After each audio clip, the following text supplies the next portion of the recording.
choose the lens? Because that's what we're talking about here. How do you choose the lens that you're looking at certain things with so that it can shape who you are? So that you can choose the color you dye your soul in.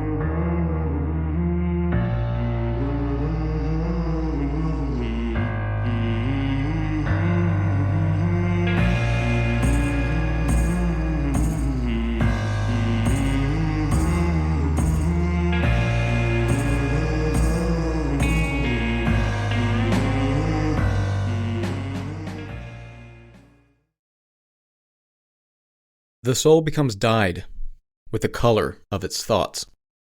Marcus Aurelius, Meditations. A very famous, popular quote. And one that gave me pause for quite some time. But what is Marcus saying here? Yes, Marcus and I are on a first-name basis. Marcus Aurelius is saying something very psychologically profound here.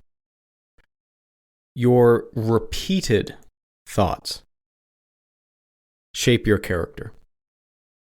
Not your occasional thoughts, not the intrusive ones, not the ones that pry their way into your head, not the fleeting emotions you have, the impulses. No, it's the ones that you rehearse, the ones that you practice. Just like cloth that's dropped repeatedly into dye that slowly takes on its color, your inner world, your psychology, your whole, how you think and perceive the world, it gradually takes on the tone of whatever it is you dwell on.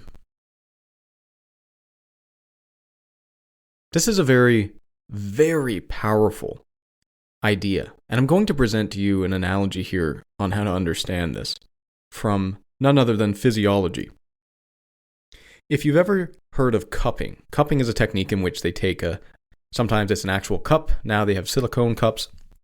But they put it on your arm or your body, and they suck the air out of it somehow, and it sucks your skin.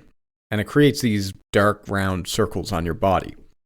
And they're using physiotherapy in massage therapy to bring out blood, essentially, that's blood and toxins that are deep and haven't had any circulation in a while. And so here's what happens. Some muscles in your body, if you neglect them, if you don't give them circulation through exercise or movement, what happens is the muscle collects toxins and it collects blood. Like the blood just doesn't move. Imagine a highway where you cut off the road. Like nobody can get in or out. And so there's no back and forth on the highway. The same thing happens with your muscles. If you don't use them, there's no circulation in there. And then, well, let's be honest, it's just a bunch of junk that collects in your muscle. And so what cupping does is cupping pulls that toxin out. And then hopefully if you drink enough water and you move after that, it circulates throughout the system. So it's a way of hauling out the junk. And your mind works the same way. A muscle that is not used, that doesn't have circulation, becomes neglected and it gathers toxins. It goes away, it gets smaller.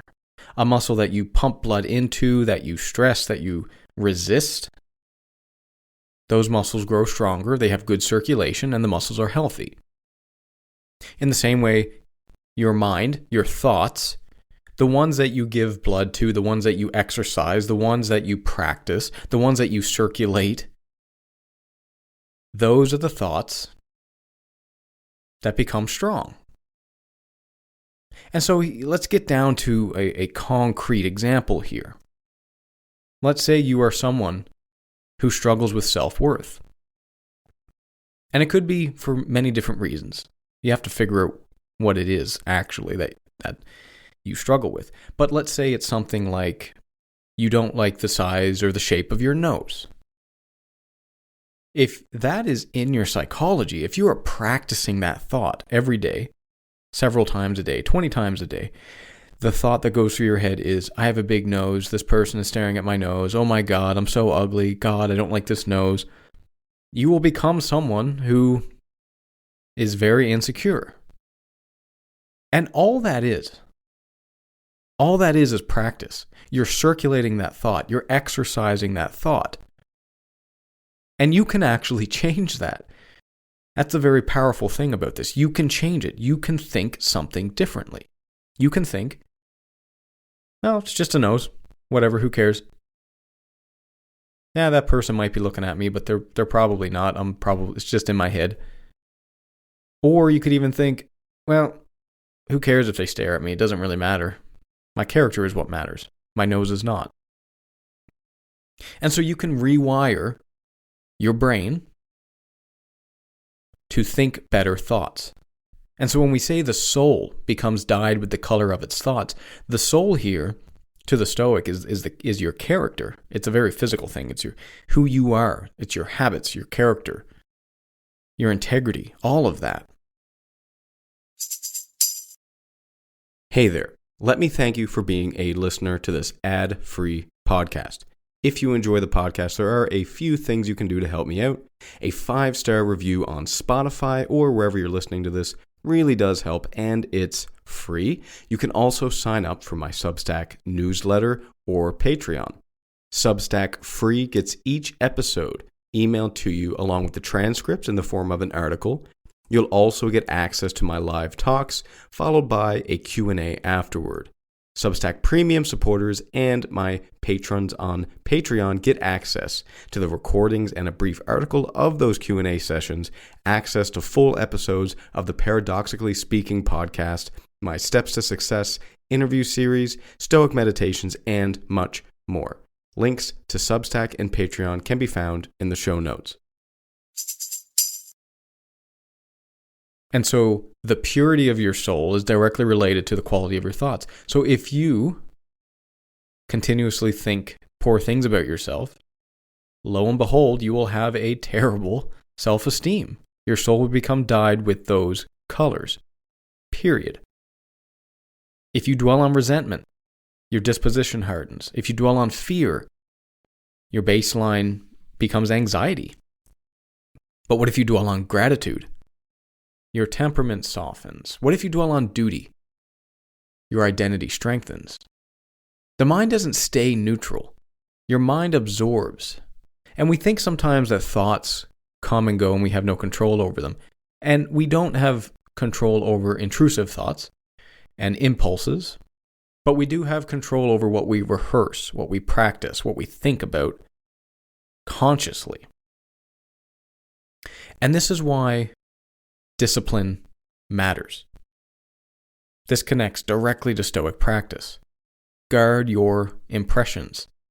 Question your interpretations. Reframe adversity. In other words, choose the lens, because that's what we're talking about here. How do you choose the lens that you're looking at certain things with so that it can shape who you are? So that you can choose the color you dye your soul in. You don't control events, but you do control the dye that you are putting on your soul. And like every other idea in Stoicism, this idea applies to modern inputs too. Marcus Aurelius, he didn't have social media. He didn't have 24/7 outrage cycles. He didn't have, algorithmic negativity. He didn't have doom scrolling. He didn't have to worry about any of those things. But if he did, he would have said, be careful what you repeatedly expose your soul to. Oh, I love that. Be careful what you repeatedly expose your soul to. Given how intentional the Stoic aims to be about exercise, physical training, taking care of yourself, your morning routine, your leadership as a leader in an organization or a leader at home, or everyone's a leader. We've spent some time talking about that. Ask yourself, what color are you intentionally dyeing your mind with right now? Discipline, resentment, expansion, gratitude, ambition, bitterness. Because it will show. It will show up in how you lead, how you love, how you sleep, and ultimately who you become. And so be careful. Guard your thoughts. Don't let your thoughts run wild. Yes, they will come. Poor thoughts will come, bad quality ones, colors that you don't want on your soul. They will come. But you can choose which thoughts follow that. You can choose your conscious thinking. That is where you have control. And that is where you can move your character forward by controlling not just the external narrative that you act out in real life, but your internal narrative, because your internal narrative is ultimately what shapes your external narrative. And so, in sum, your character is how you act, yes, but how you act is a direct result of how you think. And so make sure you are thinking appropriately.